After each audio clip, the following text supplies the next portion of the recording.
హైదరాబాద్ లో echo town Japan లో తెలంగాణ సర్కార్ ఒప్పందం గ్రీన్ ఇన్ఫ్రా కోసం కలిసి పనిచేయాలన్న సీఎం రేవంత్. జపాన్ వర్డెక్స్ లో టీజీ పెవిలియన్ ఇవాళ ప్రారంభించనున్న సీఎం రేవంత్ రెడ్డి. ఈ రోజు మరిన్ని కీలక ఒప్పందాలు. నేడు ఢిల్లీకి సీఎం చంద్రబాబు విదేశీ పర్యటన ముగించుకొని నేరుగా హస్తినకు పలువురు కేంద్ర మంత్రులను కలిసే అవకాశం. నేటి నుంచి నిజామాబాద్ లో రైతు మహోత్సవం పాల్గొననున్న తుమ్మల, ఉత్తమ్, జూపల్లి నూతన పద్ధతులపై శాస్త్రవేత్తల వర్క్ షాప్లు. ఈ రోజు తెలంగాణ బీజేపీ కీలక సమావేశం. కార్పొరేటర్లతో Kishan Reddy breakfast meeting, MLC ఎన్నిక వ్యూహాలపై మంతనాలు. గుజరాత్ లో నారాయణ బృందం పర్యటన, అమరావతి నిర్మాణంలో భాగంగా అధ్యయనం, పటేల్ విగ్రహాన్ని పరిశీలించిన మంత్రి, అధికారులు. కౌశిక్, నేను పార్ట్నర్షిప్ ఫర్మ్ స్టార్ట్ చేయడం బెస్టా, ప్రైవేట్ లిమిటెడ్ కంపెనీ స్టార్ట్ చేయడం బెస్టా? ఎందుకు అంత కన్ఫ్యూజన్? ఎక్స్పర్ట్ తో మాట్లాడు. ఎక్స్పర్టా? ఎలా? బాస్ వాలా. బాస్ వాలా. Be the boss. తప్పుడు సమాచారంతో హైడ్రా కూల్చివేతలు. 2005లోనే 39 ఎకరాలు కొన్నాం, హైకోర్టుకు వెళ్తామన్న ఏపీ ఎమ్మెల్యే వసంత. వైసీపీతో సిమెంట్ పరిశ్రమలు కుమ్మక్కు, ప్రశ్నిస్తే తప్పుడు ఆరోపణలు చేస్తున్నారు, ప్రజల కోసం పోరాడుతున్నానన్న Adinarayana Reddy.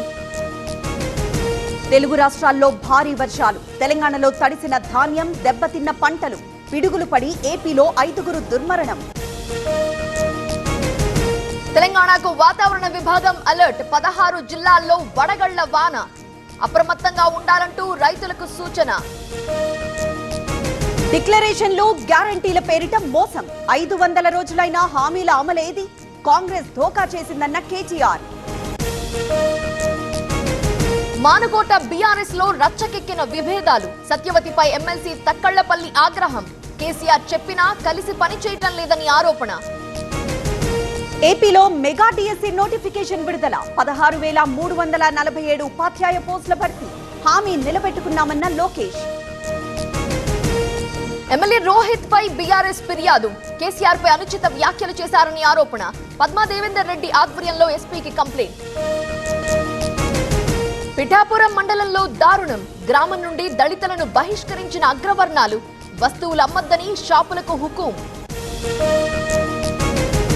My home industries ఆధ్వర్యంలో బ్రహ్మోత్సవాలు, అనకాపల్లి జిల్లా ములకలపల్లిలో వేడుకలు, హాజరైన my home group chairman Rameshwar Rao దంపతులు.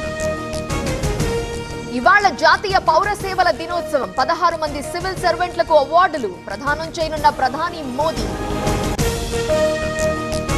కర్ణాటక మాజీ డీజీపీ అనుమానాస్పద మృతి, రక్తపు మడుగులో పడున్న ఓం ప్రకాష్, పోలీసుల అదుపులో భార్య, కూతురు. చెన్నైపై ముంబై ఘన విజయం, మరోసారి చెలరేగిన రోహిత్ శర్మ, పంజాబ్ పై విక్టరీ కొట్టిన బెంగళూరు.